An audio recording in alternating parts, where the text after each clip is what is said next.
Good evening. আশা করি আপনারা সবাই ভালো আছেন। রিল্যাপ সেশনে আপনাদের সবাইকে স্বাগতম। আমরা আজকে ক্রেনিয়াল নিউরোসার্জারি নিয়ে আলোচনা করব। সো ক্রেনিয়াল নিউরোসার্জারিতে আমরা যে বিষয়গুলো নিয়ে আলোচনা করব তার মধ্যে একটা ইম্পর্টেন্ট বিষয় হলো ইন্টারক্রেনিয়াল প্রেশার রিলেটেড ডিসঅর্ডার। তাহলে ইন্টারক্রেনিয়াল প্রেশার রেজড হয় এরকম কিছু ডিজিজেস নিয়ে আলোচনা করব। বিশেষ করে হাইড্রোসেফালাস নিয়ে আলোচনা করব আমরা। সেটাতে হতে পারে ইডিওপ্যাথিক ইন্টারক্রেনিয়াল হাইড্রোসেফালাস, তাছাড়া নর্মাল প্রেশার, আরেকটা হলো অবস্ট্রাক্টিং, নন অবস্ট্রাক্টিং। সো এর পাশাপাশি আমরা হ্যামোরেজ নিয়েও কথা বলবো, এবং বিশেষ করে ইন্টারক্রেনিয়াল প্রেশার যদি বেড়ে যায় তাহলে কি কি ফিচার নিয়ে আপনার কাছে পেশেন্টরা আসবে, এবং আমরা কি কি ইন্টারভেনশনে যেতে পারি। এবং সবচেয়ে ইম্পর্ট্যান্ট কথা যেটা, সেটা হলো যে আমাদের পরীক্ষা রিলেটেড, অর্থাৎ আন্ডার গ্রাজুয়েট অথবা পোস্ট গ্রাজুয়েট এন্ট্রান্স পরীক্ষাগুলোতে যদি নিউরোসার্জারি থেকে কোনো কোশ্চেন আসে তাহলে কোন কোন কোশ্চেন আসতে পারে, বা কোথা থেকে কোশ্চেন আসতে পারে, বা কোথা থেকে কোশ্চেন আসার সম্ভাবনা আছে। তাহলে আমরা শুরু করলাম। তাহলে প্রথম হলো ইন্টারক্রেনিয়াল প্রেশার রেজ সম্পর্কে কথা বলছে। দেখেন, ইন্টারক্রেনিয়াল প্রেশার রেজড সম্পর্কে বলছে যে যদি ইন্টারক্রেনিয়াল প্রেশার রেজড মানে হলো অর্থাৎ ক্রেনিয়ামের ভিতরে প্রেশার বেড়ে যাওয়া, এটাই হলো রেজড ইন্টারক্রেনিয়াল প্রেশার। এখন ইন্টারক্রেনিয়াল প্রেশার যদি বেড়ে যায় তাহলে তার মানে কি সিএসএফ এর প্রেশার বেড়ে যাচ্ছে, অথবা সিএসএফ কোথাও অবস্ট্রাকশন হয়ে সে যেই ভেন্ট্রিকলে আছে সেই ভেন্ট্রিকলে প্রেশার বাড়াচ্ছে। What ever, pressure raised in the intracranial area.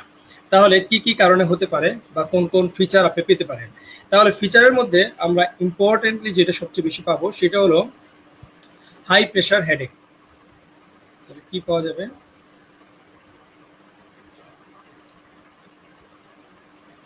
High pressure headache. এবং এই হাই প্রেশার হেডেক যখন সে স্ট্রেইন করবে তাহলে স্ট্রেইনটা কিরকম হতে পারে, সেটা কাফিং হতে পারে, অ্যাবডোমিনাল স্ট্রেইন হতে পারে, অথবা বেন্ডিং ফরওয়ার্ড হবে। তাহলে যখন স্ট্রেইন করবে তখনই কি হবে, এই হেডেকটা বেড়ে যাবে। আর লো প্রেশার হেডেক হতে পারে typically associated with low pressure headache, যেটা সেটা typically associated with CNS drainage, এবং এটা যদি পেশেন্ট বসা থেকে হঠাৎ করে দাঁড়ায় তখন পেশেন্টের লো প্রেশার হেডেক হতে পারে। আচ্ছা, এটা হলো দুই রকম প্রেশার গেল। ইন্টারেস্টিংলি, পেশেন্টের যেহেতু ইন্টারক্রেনিয়াল এরিয়াতে প্রেশার বেড়ে যাচ্ছে, তার মানে ইন্টারক্রেনিয়াল অনেক নার্ভ আছে, তাহলে ক্রেনিয়াল যে নার্ভ সেই নার্ভগুলোতে প্রেশার দিবে। মোস্ট কমনলি যেটা হয় সেটা হলো যে ক্রেনিয়াল নার্ভের কম্প্রেশনের কারণে সবচেয়ে বেশি যেই ফিচারটা আমরা পেয়ে থাকি সেটা হলো অপথলমোলজিক্যাল ফিচার। তাহলে কিরকম ফিচার পেতে পারি? এটা হলো কম্প্রেস ক্রেনিয়াল নার্ভ কম্প্রেশন, যেটা আই মুভমেন্ট এবং পিউপিল অ্যাবনর্মালিটি দুটাকে সে হ্যাম্পার করবে।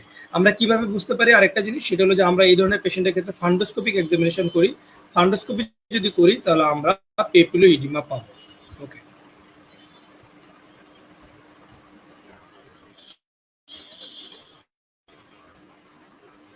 এখন কোনো পেশেন্টের যদি ইন্টারক্রেনিয়াল প্রেশার বেড়ে যায়, তাহলে ইন্টারক্রেনিয়াল প্রেশার যদি বেড়ে যায় এটা হলো একটা পেরিনোড সিনড্রোম। তাহলে পেরিনোড সিনড্রোম হলো বাচ্চাদের বা ওল্ডার পেশেন্ট, এই যে ইনফ্যান্ট এবং ওল্ডার চাইল্ড, যাদের সিএসএফ এর প্রেশার বেড়ে যাওয়ার কারণে কি হবে, ডরসাল মিড ব্রেন কম্প্রেস করবে এবং লস হবে আপগেজ নোন। তাহলে দেখেন এই যে উপরের দিকে, অর্থাৎ এই চোখের উপরের দিকে যে মুভমেন্ট সেটা কি হচ্ছে, লস হচ্ছে।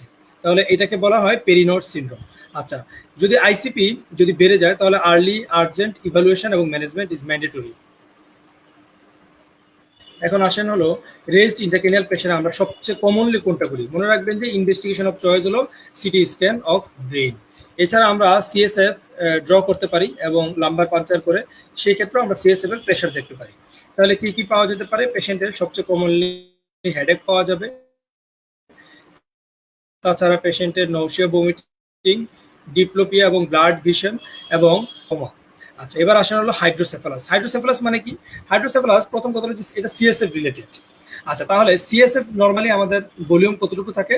এটার ভলিউম, নর্মাল ভলিউম হলো 150, অর্থাৎ এটা একটা কন্টিনিউয়াস অ্যামাউন্ট অফ সিএসএফ কোরের প্লেক্সাস দিয়ে তৈরি হচ্ছে, এবং এরা সাবভেন্টিকুলার এরিয়া থেকে তৈরি হচ্ছে, এবং এরা আলটিমেটলি এরা কি হচ্ছে, আবার কন্টিনিউয়াসলি রিঅ্যাবজর্পশন হচ্ছে। তাহলে এই প্রোডাকশন যদি এরকম হয় যে সিএসএফ কোনোভাবে এই ড্রেনেজ ঠিক মতো হচ্ছে না, অথবা কোথাও অবস্ট্রাকশন হয়েছে, তাহলে সিএসএফ এর প্রেশার বেড়ে যাবে, সিএসএফ এর ভলিউম বাড়বে, সিএসএফ এর প্রেশার বেড়ে যাবে। তখন এই কন্ডিশনটাকে বলা হবে কি, হাইড্রোসেফালাস।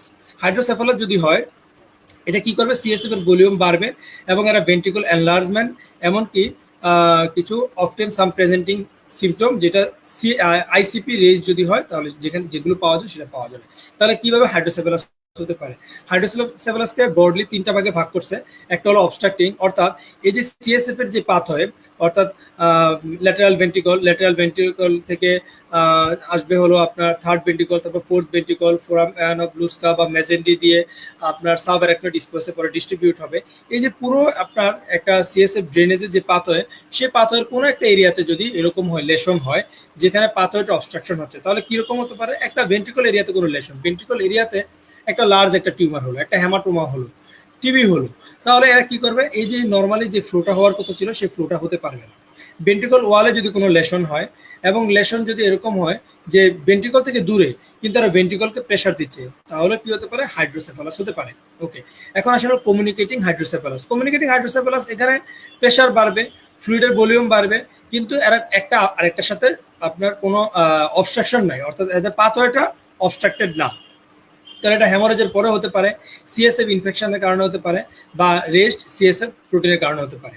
আরেকটা হলো যদি এরকম হয় কোনো কারণে পেশেন্টের সিএসএফ এর প্রোডাকশনই নরমালি বেড়ে গেছে, তাহলে করোয়েড প্লেক্সাস পেপিলোমা অথবা কার্সিনোমা, এই ক্ষেত্রে সিএসএফ এর নরমালি ভলিউম, সিএসএফ প্রোডাকশনই বেড়ে যায়।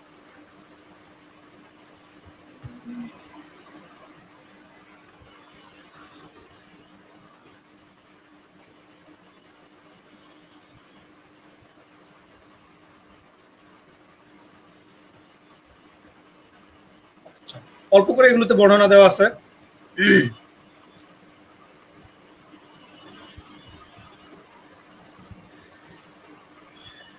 এর মধ্যে আমরা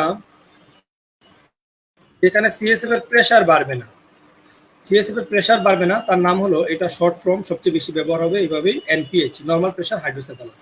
তাহলে নর্মাল প্রেসার হাইড্রোসেফালাস যেখানে সিএসএফ এর কোনো প্রেসার বাড়ে না, তাহলে এটা কি ইম্পর্টেন্ট কজ অফ ডিমেনশিয়া, এবং এটা একটা রিভার্সেবল। এবং এর মোস্ট অফ দ্য কারণ কি? মোস্ট অফ দ্য কারণ হলো ইডিওপ্যাথি, অথবা পেশেন্টের প্রিভিয়াস কোনো ব্রেন সার্জারি হয়েছে, ব্রেনে ইঞ্জুরি হয়েছে, সেক্ষেত্রে হতে পারে। যেমন কি হতে পারে? সাব অ্যারাকনয়েড হ্যামোরেজ, পেশেন্টের যদি প্রিভিয়াসলি হেড ইঞ্জুরি হয়, পেশেন্টের যদি মেনিনজাইটিসের ফিচার থাকে আগে বা ডেভেলপ করে, অথবা পেশেন্টের যদি প্রিভিয়াসলি কোনো টিউমার থাকে, তাহলে এনপিএইচ ডেভেলপ করতে পারে। ওকে, এবং এই ক্ষেত্রে কি হতে পারে? ভেন্ট্রিকুলো মেগালি থাকতে পারে। ইমেজিং যদি করি আমরা কি পাবো? ভেন্ট্রিকুলো মেগালি, এই যে দেখেন ভেন্ট্রিকল বড় হয়ে গেছে, ভেন্ট্রিকল বড় হয়ে গেছে। এবার আসেন হলো ইডিওপ্যাথিক ইন্ট্রাক্রেনিয়াল হাইপারটেনশন, এটাকে শর্ট ফর্ম হিসেবে আইএইচ ব্যবহার করে, আপনাদের পরীক্ষাতে এইভাবেও আসতে পারে আইএইচ। এখানে কি হবে? এখানেও আইসিপি বেড়ে যাবে, কিন্তু এটা ইডিওপ্যাথিক, কিন্তু কোনো রিজনেবল কোনো কারণ খুঁজে পাওয়া যাবে না, অর্থাৎ উইথাউট এনি আন্ডারলাইং কজ। তাহলে সেই ক্ষেত্রে অর্থাৎ পেশেন্টের ইন্ট্রাক্রেনিয়াল প্রেশার বেড়ে গেছে কিন্তু কোনো আপনি কারণ খুঁজে পাচ্ছেন না, সেটার নাম হলো ইন্ট্রাক্রেনিয়াল হাইপারটেনশন। কাদের বেশি হয়? সাধারণত এটা ফিমেল প্রিডমিনেন্ট, এবং যারা ওভারওয়েট উমেন এবং high pressure with high pressure headache এবং ভিজুয়াল ডিটেরিয়েশন। আমরা এক্সামিনেশন করলে কি পাবো? আইসিপি রেজড হলে যে ফাইন্ডিং পাওয়া যায়, এরকম ফাইন্ডিং পাওয়া যাবে, যেমন এর মধ্যে মোস্ট ইম্পর্টেন্ট হলো পেপিলোইডোমা। কখনো কখনো যেহেতু এরা ক্রেনিয়াল নার্ভকে কম্প্রেস করে, তখন স্পেসিফিক ক্রেনিয়াল নার্ভের পলসি পাওয়া যেতে পারে। ইমেজিং করলে খুব বেশি একটা ফিচার পাওয়া যায় না, ইমেজিং এ খুব ইম্পর্টেন্ট কোনো ফিচার পাওয়া যায় না, কারণ কি তেমন কোনো আন্ডারলাইন কজ থাকে না। তবে সেই ক্ষেত্রে আমরা যদি লাম্বার পাঞ্চার করি, তাহলে লাম্বার পাঞ্চার করলে আমরা দেখবো যে প্রেশার অনেক বেশি।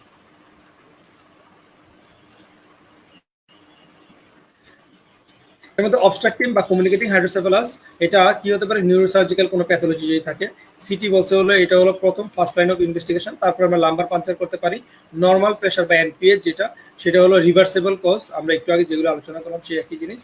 এবং ইডিওপ্যাথিক ইন্ট্রাক্রেনিয়াল হাইপারটেনশন যেটা, সেটা কি করবে? হেডেক করবে এবং কি ভিজুয়াল লস করতে পারে, কিন্তু এটা ইয়াং ফিমেল। এবং এই ধরনের পেশেন্টদের একটা নর্মাল হিস্ট্রি থাকবে, তাদের রিপিটেড হিস্ট্রি থাকে। হাইড্রোসেফালাস হলে আপনি কি ট্রিটমেন্ট দিবেন? আচ্ছা, বলছে যে একিউট অবস্ট্রাকটিভ হাইড্রোসেফালাস, এটা হলো একটা ইমার্জেন্সি। কারণ কি? এটা হলো rapid progression to coma and death, এবং সামটাইমস এটা কি করতে পারে? হাইড্রোসেফালিক অ্যাটাক করতে পারে। তাহলে একিউট অবস্থায় যদি পেশেন্ট আপনার ডায়াগনোসিস হয়, তাহলে অবশ্যই পেশেন্টের ইমিডিয়েট ম্যানেজমেন্ট লাগবে, অ্যাজ সুন অ্যাজ পসিবল। তাহলে আমরা কি কি করতে পারি?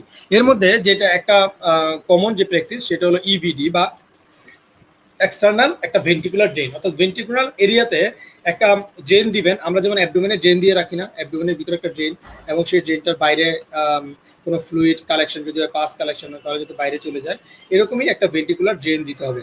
তাহলে এটা হলো কি এক্সটার্নাল ভেন্টিকুলার ড্রেন দিতে হবে, যেটা effective temporary measure to relieve hydrocephalus. Most commonly তারা inserted through a burr hole অথবা কোচার্স পয়েন্ট দিয়ে। যে কোচার্স পয়েন্টের যদি বাউন্ডারির কথা বলে, তাহলে এগুলো এমসিকিউতে আসতে পারে অনেক সময়। এটা হলো রাইট টু দ্য মিডলাইন, মিডলাইনের একদম রাইটে, anterior to the coronal sulcus, এবং এখানে কি perpendicular to the brain surface, যার কারণে কি হবে ক্যাথেটার টিপটা এখানে রাখা যেতে পারে এবং একটা অংশ বাইরে থাকবে। এটা হলো ভেন্ট্রিকুলার পেরিটোনিয়াল শান্ট। এটাও কমনলি খুব প্র্যাকটিস করা হয়, অর্থাৎ ভেন্ট্রিকল এরিয়াতে, অর্থাৎ ল্যাটারাল ভেন্ট্রিকল বা থার্ড ভেন্ট্রিকলের ভেন্ট্রিকল এরিয়াতে যে আপনার সিএসএফটা তৈরি হবে, এরা কোথায় চলে যাবে? পেরিটোনিয়াল কেভিটিতে চলে যাবে, অর্থাৎ একটা পাথর তৈরি করে দিবে। সেই পাথরটা কিভাবে যাবে? একটা টিউব দিয়ে দিবে, সেই টিউবটা অনেক সময় ব্লকেজ হয়ে যায়, যেটা একটা কমন কমপ্লিকেশন, এবং দেখা যায় যে কত পার্সেন্ট পেশেন্টের, প্রায় 15% পেশেন্টের কমনলি এটা ব্লক হয়ে যায়।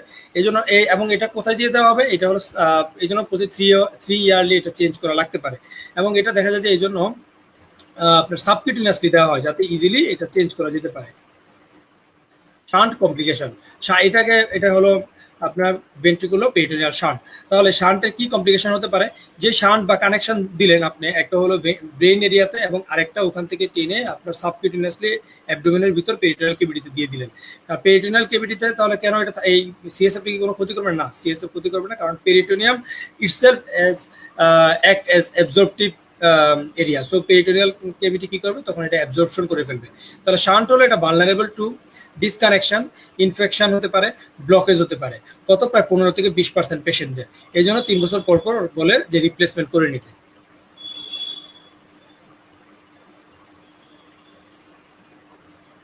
যদি বেশি করে ফ্লুইড ওভার ড্রেনেজ হয়ে যায়, তাহলে কি হবে? লো প্রেশার হেডেক ডেভেলপ করবে। তার মানে এরকম ভাবে শান্টটা দিতে হবে যাতে সব ফ্লুইডই আবার একদম চলে না যায়।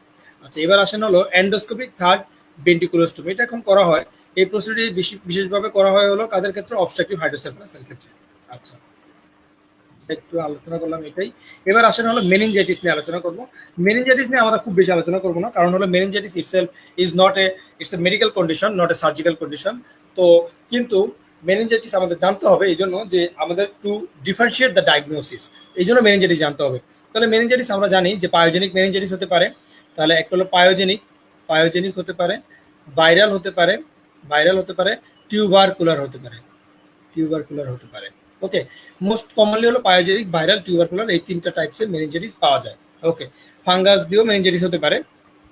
তাহলে মেনিনজাইটিস যদি হয়, মেনিনজাইটিস মানে কি? এই লেপ্টোমেনিনজাস, অর্থাৎ হলো ডুরামেটা অ্যারাকনয়েড পায়ামিটার, এখানে যদি ইনফ্লামেশন হয় তাহলে সেটাকে বলা হয় হলো, অর্থাৎ মেনিনজাল যে লেয়ার, সেখানে যদি ইনফ্লামেশন হয় তাহলে it's called meningitis. Clinical feature কি হবে? এখানে মেনিনজাল ইরিটেশন হবে, অথবা কমনলি যেটাকে বলা হয় সেটা হলো মেনিনজিজম। এটা একটা অ্যাজ এ হোল এটাকে এই নামে প্রকাশ করা হয়, অর্থাৎ হলো এখানে গ্রুপ অফ সিমটমস। তাহলে মেনিনজিজমের ভিতরে কি কি আছে? একটা হলো ফিভার, একটা হলো হেডেক, আর যেটা কমনলি আপনি পাবেন সেটা হলো নেক স্টিফনেস এবং ফটোফোবিয়া। তাহলে কি কি? ফিভার, হেডেক, নেক স্টিফনেস এবং ফটোফোবিয়া। ব্যাকটেরিয়াল মেনিনজাইটিস হতে পারে, যেটা কমিউনিটি অ্যাকোয়ার্ড ব্যাকটেরিয়াল মেনিনজাইটিস। এটা রেপিডলি উইথাউট অ্যান্টিবায়োটিক ট্রিটমেন্ট, যদি অ্যান্টিবায়োটিক আপনি, বিশেষ করে আমরা বলি যে এই ধরনের পেশেন্টদের ক্ষেত্রে আইসোলেশন ইজ ম্যান্ডেটরি, এবং এদের ক্ষেত্রে IV antibiotic is very much mandatory যদি ডায়াগনোসিস হয় ব্যাকটেরিয়াল। তাহলে কমন ব্যাকটেরিয়া কি হতে পারে? আপনাদের পরীক্ষার জন্য কোশ্চেন স্টেফ অরিয়াস অথবা সিউডোমোনাস অ্যান্ড নিউমোকক্কাই। তিনোটা যদি থাকে তাহলে কোনটা দিবেন? সবার যদি তিনোটাই আপনার কোশ্চেনে থাকে এস বিএতে, তাহলে স্টেফ অরিয়াস। আর যদি তিনোটা না থাকে, যদি স্টেফিলোকক্কাস, এন্টেরোব্যাকটেরিয়াসি, সিউডোমোনাস, নিউমোকক্কাই সবগুলো যদি এমসিকিউতে থাকে, তাহলে সবগুলো ট্রু হবে।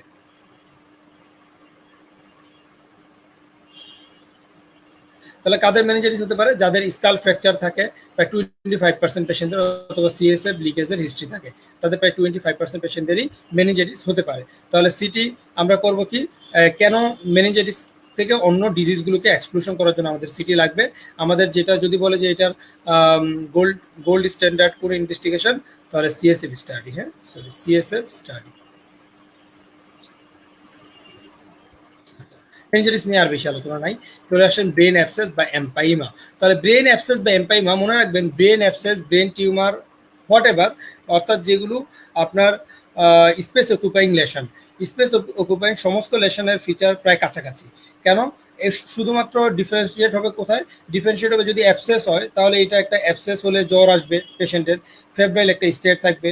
আর যদি টিউমার হয় তাহলে সাধারণত পেইনলেস থাকে, ওরকম পেইন থাকে না, এবং এটা প্রোগ্রেসিভলি আস্তে আস্তে বাড়ে। কিন্তু অ্যাবসেস যদি হয় তাহলে পেশেন্ট একিউট অবস্থায় প্রেজেন্টেশন করবে, খুব দ্রুত আপনার কাছে আসবে। ফিচার প্রোড্রোমাল ফিচার বেশি পাওয়া যাবে। ওকে, অ্যাবসেসেস এক্সপোজড যে যদি হয় তাহলে ডিরেক্টলি অথবা as a result of fracture বা infection of the air sinus অথবা সার্জারি এর কারণে হতে পারে। আর কিভাবে হতে পারে? যদি হ্যামাটোজেনাস স্প্রেড হয়। এর মধ্যে টিপিক্যালি অ্যাসোসিয়েটেড কোথা থেকে হতে পারে? একটা হলো respiratory track infection, dental infection অথবা হার্টের এন্ডোকার্ডাইটিস, এগুলো থেকে মেনলি ইউজুয়ালি হয়ে থাকে। কিভাবে ফিচার করতে পারে? Feature patient low grade fever নিয়ে আসতে পারে, পেশেন্ট কনফিউশন হতে পারে, সিজার হতে পারে, ফোকাল ডেফিসিয়েন্সি হতে পারে, এমনকি পেশেন্টের যে ব্লাড মার্কারগুলো আছে সেগুলো আমরা পজিটিভ পেতে পারি।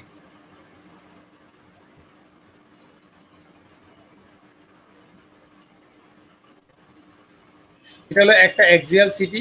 দেখেন একটা এক্সিয়াল সিটি, এক্সিয়াল সেই সিটি স্ক্যানে কন্ট্রাস্ট দেওয়া হয়েছে।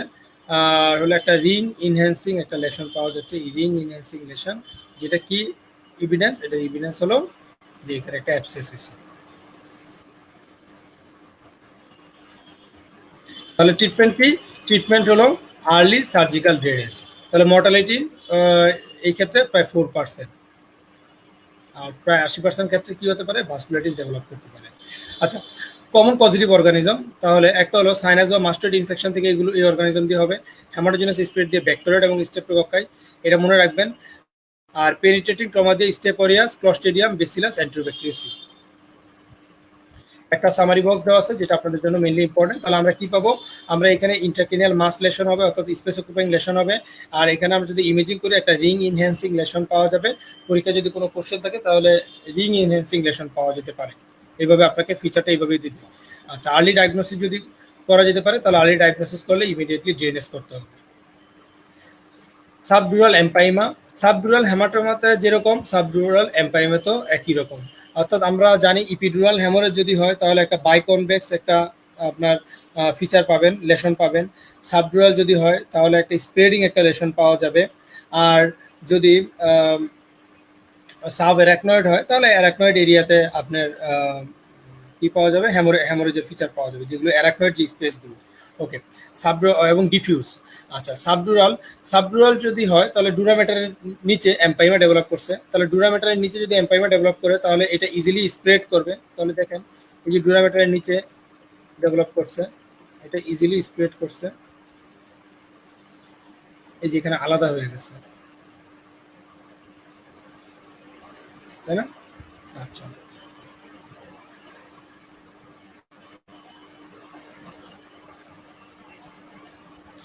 তাহলে সাবডুরাল এম্পাইমা ডেভেলপ করতে পারে age a result of sinusitis. 2 নম্বর হলো মাস্টোইডাইটিস। 3 নম্বর দেখেন এয়ার নোজ থ্রোট, এই ইনফেকশনগুলো এই জন্য খুবই ইম্পর্টেন্ট এবং ট্রিটমেন্ট করাও খুব জরুরি।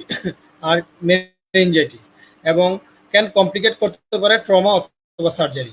আচ্ছা, তাহলে সাবডুরাল এম্পাইমার একটা ছবি এখানে দেওয়া আছে, যেখানে বলছে যে অস্টিওমাইলাইটিস আছে অফ দ্য ফ্রন্টাল বোন, সাথে স্কাল্পের সোয়েলিং আছে যেটাকে পট পাফি টিউমার বলে। এই যে এটা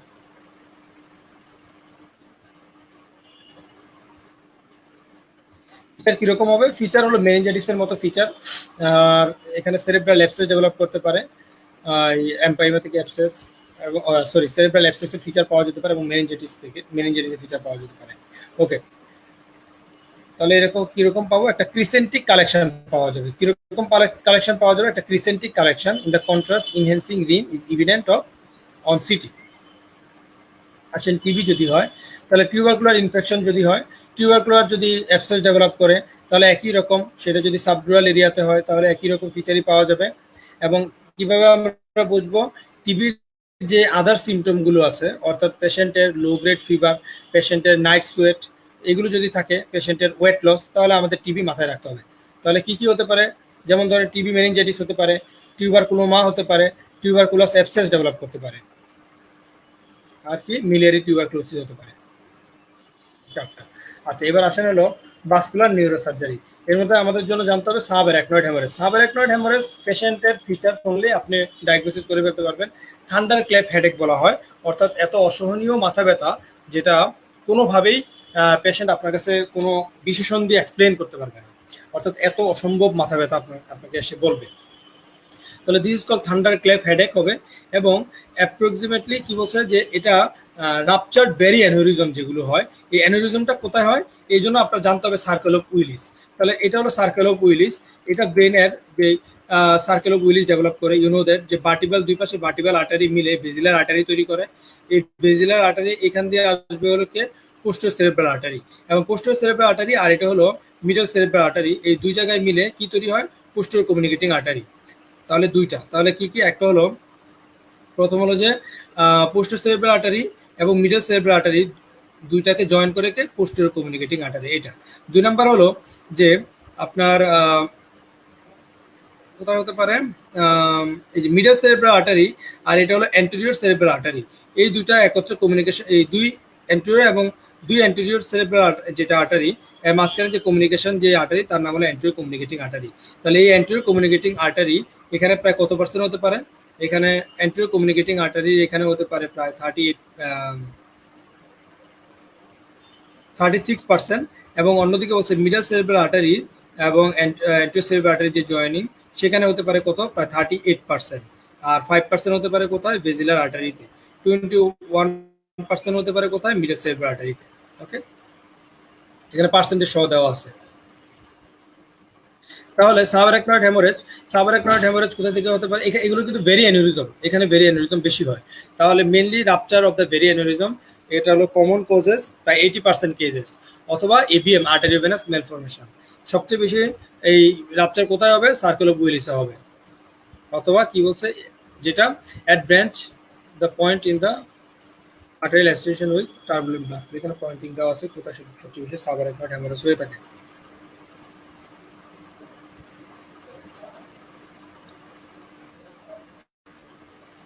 আচ্ছা, পেশেন্ট আপনার কাছে কি বলবে, পেশেন্ট আপনার কাছে বলবে থান্ডার ক্ল্যাপ হেডেক। আপনার পরীক্ষাতে কোশ্চেন এইভাবে আসবে, থান্ডার ক্ল্যাপ হেডেক যেটা সাডেন এবং severe, outside of the patient normal experience, say normally কখনোই এরকম এক্সপিরিয়েন্স হয়নি। আচ্ছা,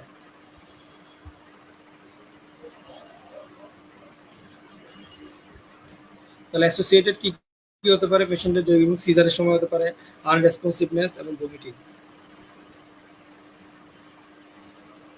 3/1 ইনকারেক্টলি ডায়াগনোসিস হয়, পেশেন্ট হাই রিস্ক ফর স্কার্পিং of early complication. Early complication কি হতে পারে, আবার ব্লিডিং হতে পারে। তাহলে নিউরোলজিক্যাল এক্সামিনেশন করলে প্রথম অবস্থায় আমরা অনেক সময় নর্মালি পেতে পারি, কিন্তু পরে দেখা যায় যে পেশেন্টের কমপ্লিকেশনগুলো আমাদের চোখে পড়তে পারে। ইনভেস্টিগেশন আপনি কি করবেন, CT scan is the first choice. যদি সিটিতে ডায়াগনোসিস করতে না পারেন বা ব্যর্থ হন তাহলে আমাদের এমআরআই করা লাগতে পারে।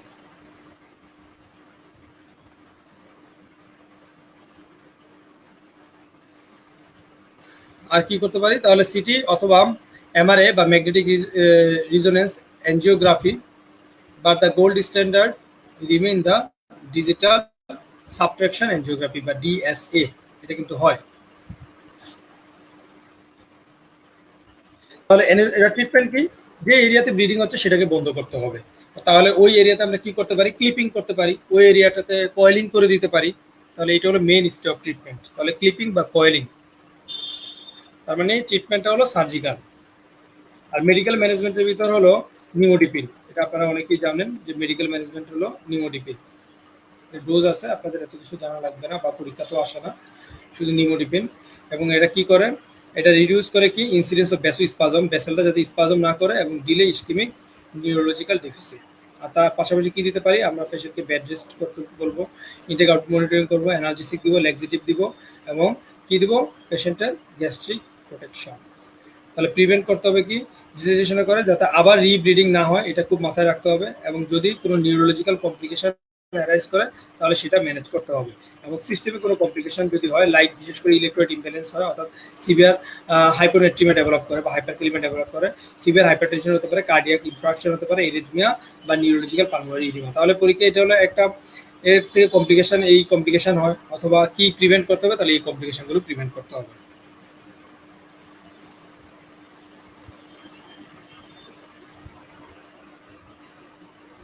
The hyponatremia frequently complication of subarachnoid hemorrhage.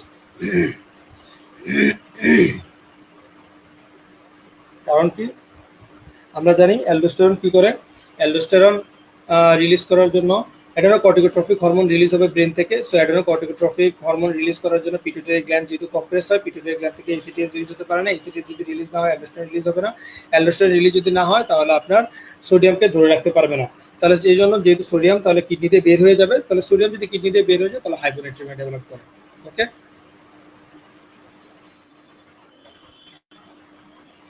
আসলে হলো সেরেব্রাল, সেরেব্রাল হেমিস্ফিয়ারের ভিতর যদি হ্যামোরেজ হয়, তাহলে সেরেব্রালের ভিতরে যদি হ্যামোরেজ হয় it's call Intra cerebral haemorrhage. তাহলে এখানে কি হবে, পেশেন্টের একটা ফোকাল নিউরোলজিক্যাল ডেফিসিয়েন্সি ডেভেলপ করবে, পেশেন্টের রিডিউস কনশাস লেভেল, তাহলে ইটস কল্ড স্ট্রোক। আমরা যেটা বলে থাকি যে স্ট্রোক ডেভেলপ করো, তাহলে স্ট্রোক দুই রকম, উই নো দ্যাট, যে একটা হলো হ্যামোরেজিক স্ট্রোক, একটা হলো ইসকেমিক স্ট্রোক। সো এটা হলো it's called haemorrhagic stroke.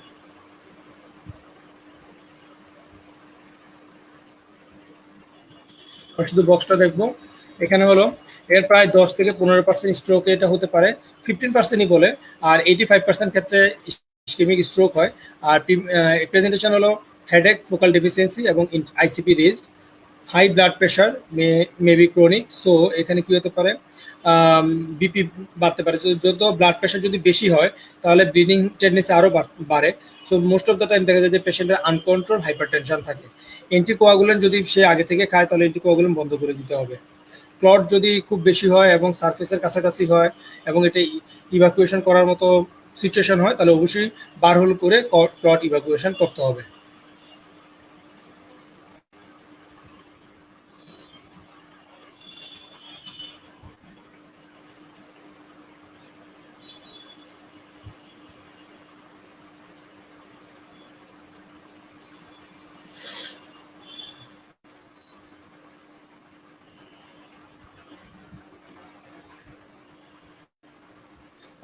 Brain টিউমারে মনে রাখবেন যে যে জিনিস কমনলি হয় না তাহলে সেই জিনিস আপনার পরীক্ষাতেও আসে না।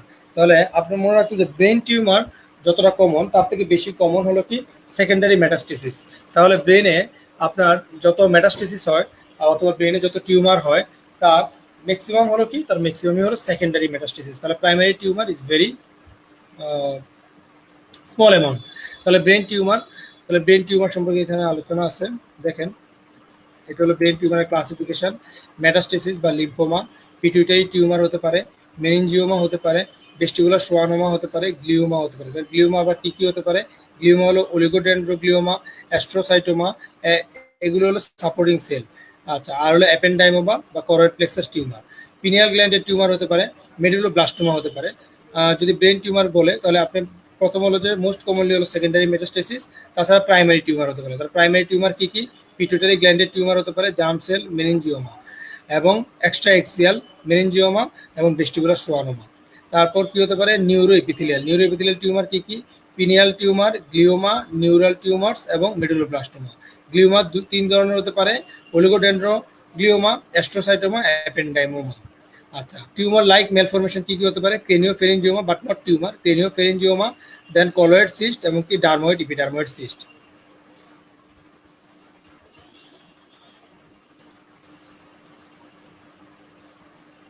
তাহলে প্রাইমারি মেলিগন্যান্ট ব্রেন টিউমার যেগুলো, এগুলো প্রগনোসিস ইজ ভেরি ওর্স।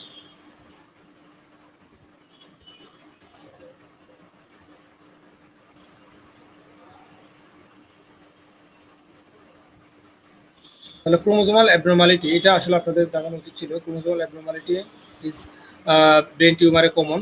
কি কি হতে পারে, এটা আপনাদের এমসিকিউ পরীক্ষাতে আসে, বিশেষ করে লি ফ্রমেনি সিনড্রোম। এটা খুবই কমন। লি ফ্রমেনি সিনড্রোমের সাথে হলো জিনের যেটা মাদার অর্থাৎ P53 জিন সাধারণত ডিফেক্ট হয়। এই P50 এই জিনগুলো, জিন ডিফেক্ট মানে হলো এই জিনগুলো আপনার টিউমার সাপ্রেসর জিন, অর্থাৎ এরা টিউমার বডিতে তৈরি হতে দিবে না। কিন্তু এগুলোর যদি কোনো কারণে এরকম হয় যে ডিফেক্ট তৈরি হয় অথবা মিউটেশন হয় তখন এই টিউমারগুলো তৈরি হবে। তাহলে সিনড্রোম হলো নিউরোফাইব্রোমেটোসিস টাইপ 1, যেখানে ক্রোমোজোম 17তে যে নিউরোফাইব্রোমিন জিন আছে এটা যদি মিউটেশন হয় তাহলে অ্যাস্ট্রোসাইটোমা বা নিউরোফাইব্রোমা হবে।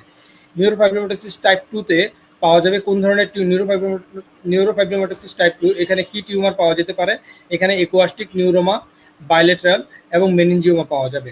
এবং এই এখানে কোন ধরনের জিনটা ডিফেক্ট হবে, সোয়ানোমিন জিনের ডিফেক্ট হবে। দেন হলো কাউডেন্স ডিজিজ যদি সিনড্রোম হয়, কাউডেন্স ডিজিজের ক্ষেত্রে আমরা কি টিউমার পাই? অ্যাস্ট্রোসাইটোমা পাই। আর পিটিআর মানে হলো ফসফেটেজ এবং টেনসিন হমোলোগ। আর তারপর হলো hereditary non polyposis colorectal cancer, এটাকে বলা হয় HNPC। So hereditary non polyposis colorectal cancer, এটা হলো অ্যাস্ট্রোসাইটোমা এখানে পাওয়া যায়, এবং এটার জেনেটিক ডিফেক্ট হলো multiple genetic defect. Li Fraumeni সিনড্রোমে অ্যাস্ট্রোসাইটোমা পাওয়া যায়, এবং এখানে জেনেটিক ডিফেক্ট হলো P53। তাহলে টিউমার যদি হয়, টিউমার হলে কি কি ফিচার পেতে পারে? এতক্ষণ আমরা যেগুলো নিয়ে আলোচনা করছি সেই সেম ফিচারগুলো। যেখানে টিউমার হবে সেখানে ক্রেনিয়াল নার্ভের লেশন হতে পারে, ফোকাল ডেফিসিয়েট হতে পারে, পেশেন্টের মেনিনজাইটিসের ফিচার পাওয়া যেতে পারে, পেশেন্টের হাইড্রোসেফালাস যদি হয় তাহলে হাইড্রোসেফালাস ডেভেলপ করে তাহলে হাইড্রোসেফালাসের ফিচার পাওয়া যেতে পারে, ইন্টারক্রেনিয়াল হাইপারটেনশন বা আইসিবি যেহেতু রেজড হয়, সো এই ক্ষেত্রে আইসিবির ফিচার পাওয়া যেতে পারে। তাহলে কি হতে পারে? Seizure, raised ICP, focal neurological deficit. তাহলে টিউমার লোকেশন এবং কি ডেফিসিয়েট বলছে যে পিটুইটারি গ্ল্যান্ডে যদি টিউমার হয়, আপনারা যদি ছবি দেখেন ব্রেনের স্লাইস করে যে ছবিগুলো আপনাদের নিটারে আছে, তাহলে যদি পিটুইটারি গ্ল্যান্ডে যদি কোনো একটা টিউমার হয় তাহলে দেখবেন এরা দুই পাশে আমরা ওই যে অপটিক নার্ভের ইয়াটা ফিচার করছি, যে ট্র্যাক করছি অপটিক ট্র্যাক কিভাবে তৈরি হয়। সো ওখানে আপনারা দেখবেন পিটুইটারি হলো একদম মাঝামাঝি, এবং এরকম একটা ছবি সবাই দেখছেন। তাহলে এখানে হলো পিটুইটারি গ্ল্যান্ড। তাহলে পিটুইটারি গ্ল্যান্ডে যদি টিউমার হয় তাহলে এরা কি করবে? এটুকু পুরোটা ব্লক করবে।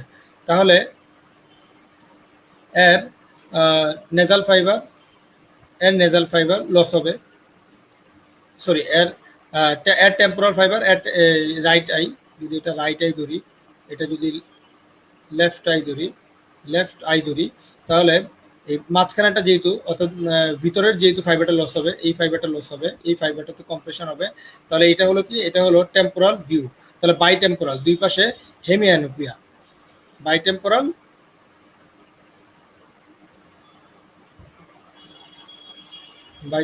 হেমিয়ানোপিয়া ডেভেলপ করবে। ওকে, তাহলে এটাই বাইটেম্পোরাল হেমিয়ানোপিয়া। তারপর গজ পেলসি হতে পারে। দেন সেরিব্রালো-পন্টাইল অ্যাঙ্গেলে যদি হয় তাহলে পেশেন্টের হেয়ারিং লস হবে। দেন হলো বলছে যে যদি অ্যান্টেরিয়র স্কাল বেজে হয় তাহলে অ্যানোজমিয়া ডেভেলপ করবে। অক্সিপিটাল লোবে যদি হয় তাহলে হোমোনিমাস হেমিয়ানোপিয়া হবে।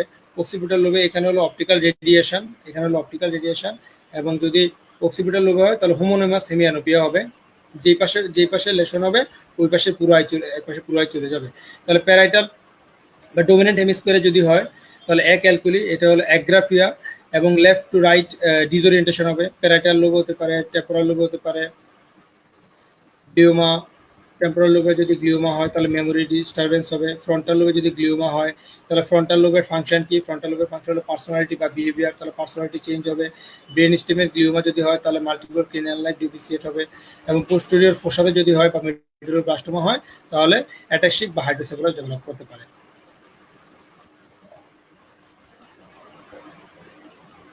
আচ্ছা, এখানে বলছে T one weighted magnetic resonance, অর্থাৎ টি ওয়ান আপনাকে যদি বলে এটা হলো একটা এটা কি? এটা হলো আপনার একটা টি ওয়ান ফিল্ম, এবং এটা কিরকম ফিল্ম? টি ওয়ান ফিল্ম কিভাবে বুঝলাম?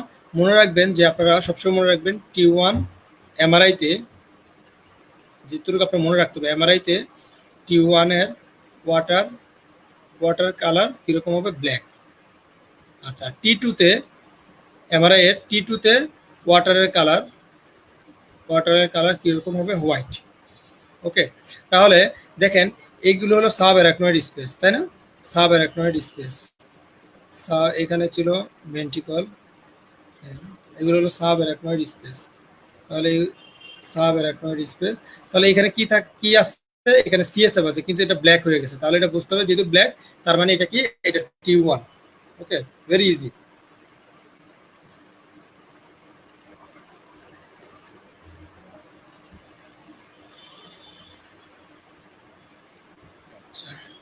তাহলে ব্রেন টিউমার যদি ডেভেলপ করে তাহলে কি হতে পারে? রেজড আইসিপি হতে পারে, সিজার হতে পারে,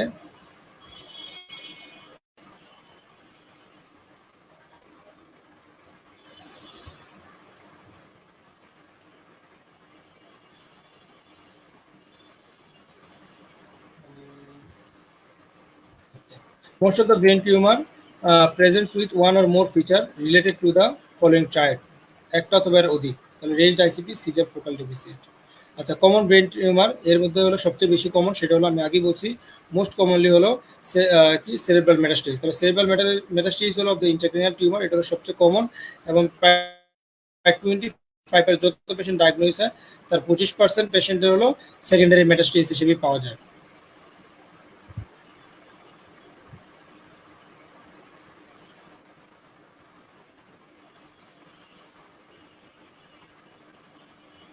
এবং একটা লেশন না, সাধারণত সেরিব্রাল মেটাস্টেসিসের একটা কমন ফিচার হলো ব্রেন টিউমার সাধারণত একটা এরিয়াতেই ব্রেন টিউমার ইউজুয়ালি পাওয়া যায়, কিন্তু দেখা যায় যদি প্রাইমারি হয় আর যদি সেরিব্রাল মেটাস্টেসিস হয় তাহলে মাল্টিপল লেশন পাওয়া যায়, এরকম মাল্টিপল লেশন পাওয়া যায়।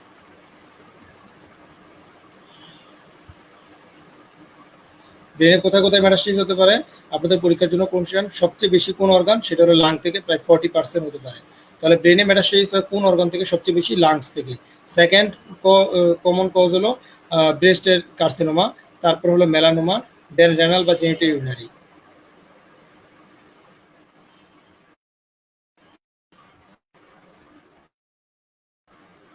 এগুলো থেকে আপনাদের পরীক্ষাতে কোনো কোশ্চেন কখনোই আসে না। সোরিয়াল টেন্টোরিয়ামের ঠিক উপরে যদি ব্রেন টিউমার হয় তাহলে এখানে কি বলছে, মেটাস্টেসিক টিউমার পাওয়া যায়, গ্লিওমা সবচেয়ে বেশি এখানে পাওয়া যায়। এবং কি পাওয়া যায়, একটা রিং ইনহ্যান্সিং লেশন।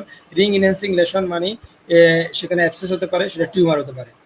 আচ্ছা, মেনিনজিওমা অ্যারাইজ হবে কোথা থেকে, মেনিনজেস থেকে ডেভেলপ করবে ইজিলি। এবং এমআরআই হলো কি, এমআরআই ব্রেনের যদি টিউমার হয় তাহলে এমআরআই হলো best modality for the diagnosis of tumour. Pituitary গ্ল্যান্ডে যদি টিউমার হয়, পিটুইটারি গ্ল্যান্ডে যদি টিউমার হয় তাহলে পিটুইটারি গ্ল্যান্ডের টিউমার সাধারণত আগে বলছি, পিটুইটারি গ্ল্যান্ডের টিউমার যদি হয় এবং তারা যদি আপনার এরকম হয় কি অপটিক নার্ভকে যদি কম্প্রেস করে তাহলে বাইটেম্পোরাল হেমি অ্যানোপিয়া পাওয়া যায়। এবং এটা কোথায় পাওয়া যাবে, এটা হলো সেলার রিজিয়ন। এবং বিনাইন পিটুইটারি অ্যাডেনোমা বা pathology region can include malignant variant, craniopharyngioma হতে পারে, মেনিনজিওমা হতে পারে, অ্যানুরিজম হতে পারে ইন দ্য র্যাথকি স্কেলেট, মিলিমিটার ইন সাইজ।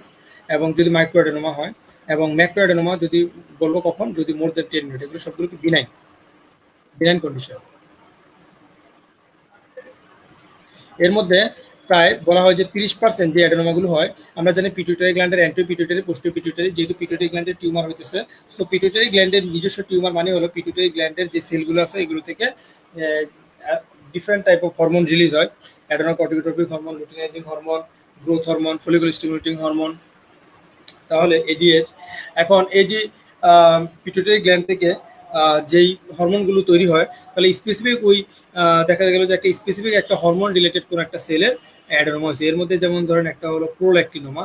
প্রোল্যাক্টিনোমা হলো পোস্ট পিটুইটারি গ্ল্যান্ড থেকে প্রোল্যাক্টিন রিলিজ হচ্ছে। প্রোল্যাক্টিন কি করতে পারে, প্রোল্যাক্টিনের যে সেলগুলো আছে সেগুলো দেখা গেল যে অ্যাডেনোমা ডেভেলপ করলো, তাহলে প্রোল্যাক্টিনের ফাংশন, প্রোল্যাক্টিন বেশি বেশি করে রিলিজ হবে, তাহলে প্রোল্যাক্টিন বডিতে যে ফাংশন করে সেটা বেশি বেশি পাওয়া যাবে।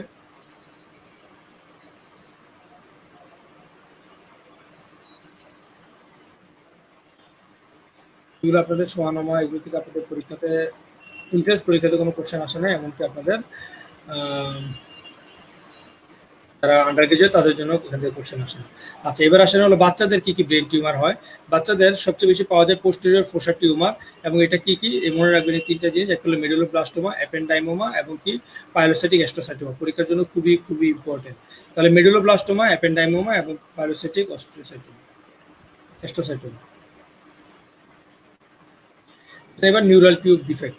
নিউরাল টিউব ডিফেক্টের ভিতর আপনাদের পরীক্ষাতে যেখান থেকে কোশ্চেন আসে এফসিপিএস পরীক্ষাতে, সেটা হলো সবচেয়ে কমন জায়গা, সেটা হলো স্পাইনা বাইফিডা অকাল্টা। আমি যেবার পরীক্ষা দিচ্ছি ওইবারও এখান থেকে একটা নিউরাল টিউব ডিফেক্ট থেকে একটা কোশ্চেন ছিল।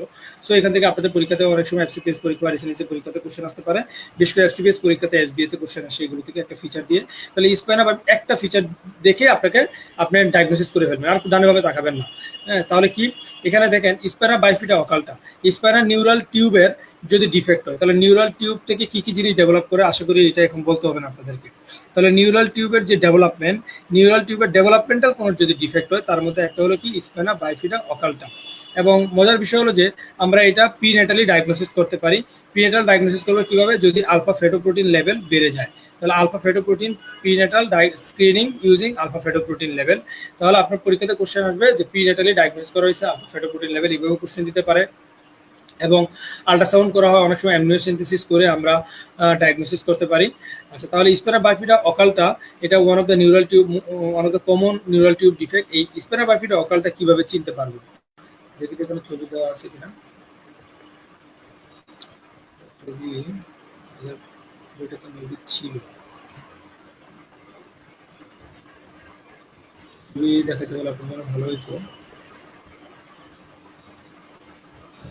নিউরাল টিউব অর্থাৎ পেশেন্টের যে ভার্টিব্রাল যে কলাম, সেই ভার্টিব্রাল কলামের এখানে অর্থাৎ পেশেন্টের যে ভার্টিব্রাগুলো কি হওয়ার কথা ছিল, ফিউজড হওয়ার কথা ছিল, সেটা ফিউজড না হয়ে নিউরাল যে টিউবটা আছে স্পাইনাল কর্ড এরা বাইরের দিকে বের হয়ে আসছে। কিন্তু উপরে একটা কি আছে, একটা উপরে একটা কাভারিং আছে এবং এখানে হলো কি মেনিনজেস। তাহলে উপরে যেই একটা কাভারিং আছে, একটা ইপিথেলিয়াল বা স্কিন কাভারিং আছে, সেটাকে বলা হয় স্পাইনা বাইফিডা অকাল্টা, মানে হলো অকাল্ট হয়ে আছে অর্থাৎ বন্ধ হয়ে আছে। বাইফিডা, বাইফিড মানে দুই ভাগ হয়েছে ঠিকই, কিন্তু উপরে একটা কাভারিং আছে, ইটস কল স্পাইনা বাইফিডা অকাল্টা। তাহলে যদি উপরে যে একটা স্কিন ডেভেলপ করে তাহলে এখানে কিছু হেয়ার গ্রো করবে, হ্যাঁ, কিছু হেয়ার গ্রো করবে, অর্থাৎ একটা প্রোট্রিউশন হয়ে আছে ভার্টিক্যাল কলামের এখানে, অর্থাৎ স্পাইনাল কলামের ভার্টিক্যাল কলামের এখানে, এবং এটা একটা যে প্রোট্রিউশনের উপরে যে কাভারিং সেখানে কিছু হেয়ার ফলিকল পাওয়া যাচ্ছে এবং ইটস কল্ড স্পাইনা বাইফিডা। যদি কোনো হেয়ার ফলিকলের কথা বলে, হেয়ার কাভার্ড হলো বেজ অফ দ্য স্পাইন, তাহলে সেক্ষেত্রে আপনি এটা চোখ বন্ধ করে স্পাইনা বাইফিডা অকালটা দিয়ে চলে আসবেন। এবং এইটা থেকে সবচেয়ে বেশি কমন হয়ে কোশ্চেন আসে। মেনিঙ্গোসিল, মেনিঙ্গোসিল হলো মেনিনজেসের একটা স্যাক, যেটা হলো কভার্ড বাই স্কিন এবং কন্টিনিউয়াস সিএসএফ অ্যালোন, হার্নিয়েট করবে অ্যালং দ্য অ্যান্টেরিয়র অথবা পোস্টেরিয়র বোনি ডিফেক্ট। আচ্ছা, তারপর হলো myelomeningocele, herniation sac of meninges without covering skin, উপরে কোনো স্কিন থাকবে না এবং কন্টেন্ট করবে কি, এখানে কি থাকবে, স্পাইনাল কর্ড থাকবে, নার্ভ থাকবে, অথবা স্পাইনাল কর্ড নার্ভ দুটোই থাকতে পারে। দেন হলো লাইপো মাইলো মেনিঙ্গোসিল। লাইপো মানে কি, তাহলে এডিপোস টিস্যু অ্যাড হবে, তাহলে এডিপোস টিস্যু অ্যাডহেরেন্ট করবে কোথায়, টু দ্য স্পাইনাল কর্ড এবং হার্নিয়েট করবে through a bony defect to the sacrolumbar soft tissue. তাহলে স্যাক্রোলাম্বার সফট টিস্যুতে স্পাইনাল কর্ড হার্নিয়েট করেছে যেখানে এডিপোস টিস্যু আছে, তাহলে এর নাম কি, লাইপো মাইলো মেনিঙ্গোসিল।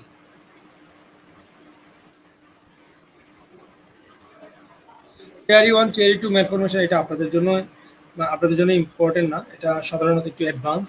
সো তারপরে যদি কারো মনে হয় যে পড়তে চান তাহলে নর্মাল, এটা হলো বলছে পোস্টেরিয়র ফোসাতে কি কি মেল, তাহলে এটা পোস্টেরিয়র ফোসার যেটা সেটাকে বলা হয় চিয়ারি ম্যালফরমেশন, যেখানে সেরেবেলার যেটা সেরেবেলারটা হার্নিয়েট করবে থ্রু দ্য ফোরামেন ম্যাগনাম। তাহলে একটা হলো নর্মালি হলো up to 5 millimetre of the cerebellar যে টনসিল, যদি টনসিলটা হার্নিয়েট করে অর্থাৎ নিচের দিকে ম্যাগনাম দিয়ে নামে, এরা কি করে, এরা যদি কম্প্রেসড হয়, অর্থাৎ যদি কোনো কারণে ব্রেনের প্রেশার বেড়ে গিয়ে অথবা কোনো লেশন হয়ে সেরেবেলামকে নিচের দিকে ধাক্কা দেয়, তাহলে এরা ফোরামেন ম্যাগনাম দিয়ে নিচের দিকে নেমে যাবে বা হার্নিয়েট করবে।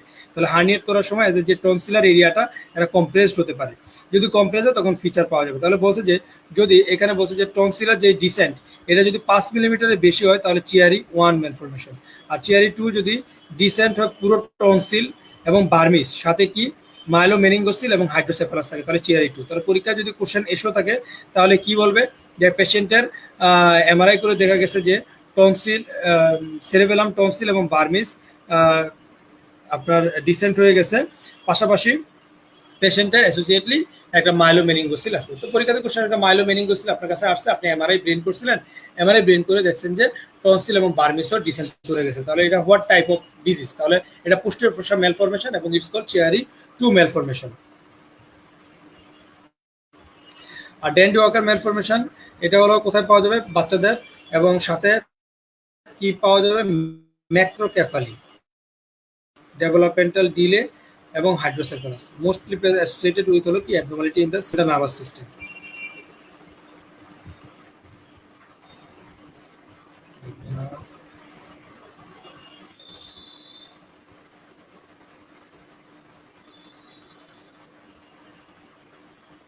ক্রুসফিল্ড জ্যাকব ডিজিজ অনেক জায়গায় আপনারা পেয়ে থাকবেন। সো অন ইন্টারেস্ট আপনাদের পরীক্ষাতে এখান থেকে কখনোই কোশ্চেন আসবে না, মনে রাখবেন।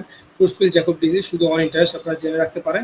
এটা হলো একটা ট্রান্সমিসেবল ডিজিজ, যেখানে হলো স্পঞ্জিফর্ম কি এনসেফালোপ্যাথি হতে পারে, producing rapidly progressive dementia develop করে এবং সাধারণত uniformly fatal. Positive agent seem to B মিসফোল্ডেড protein, অর্থাৎ একটা প্রিয়ন। সেটা প্রিয়নটা কি, সেটা হলো ভাইরাল প্রিয়ন। হ্যাঁ,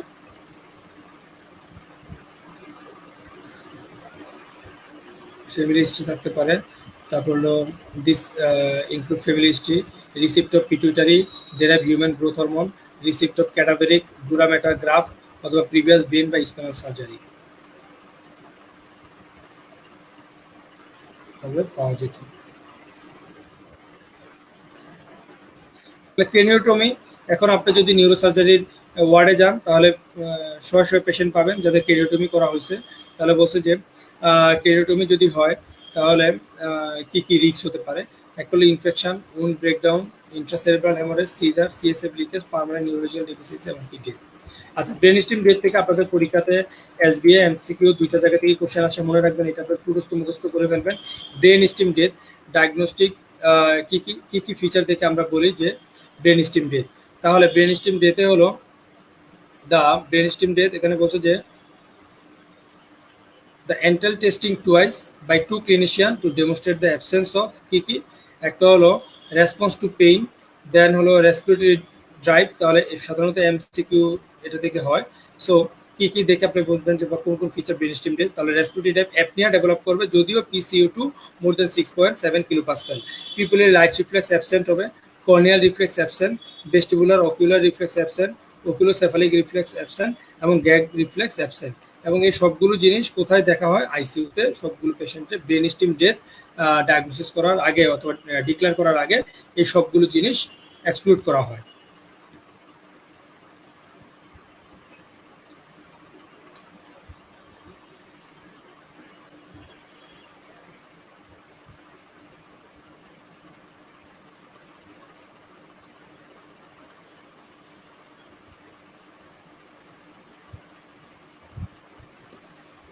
এটা হলো এই ক্রেনিয়াল নিউরোসার্জারি খুবই টেকনিক্যাল, কিন্তু খুব টেকনিক্যাল হলে আপনার পরীক্ষাতে যারা এফসিপিএস পরীক্ষা দিবেন তারা খুব ইজিলি 4 নম্বরের মতো পেয়ে যাবেন, 4 থেকে 6 নম্বরের মতো পেয়ে যাবেন, খুবই ইজি। আমি যে কয়েকটা জিনিস দিচ্ছি শুধু এই কয়েকটা জিনিস পড়লেই হবে, এর বাইরে থেকে কোনো কোশ্চেনই হয় না।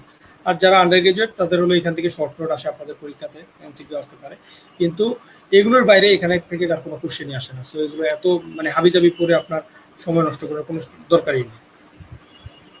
So that's all about cranial neurosurgery. কারো কোনো কোশ্চেন থাকলে করতে পারবেন।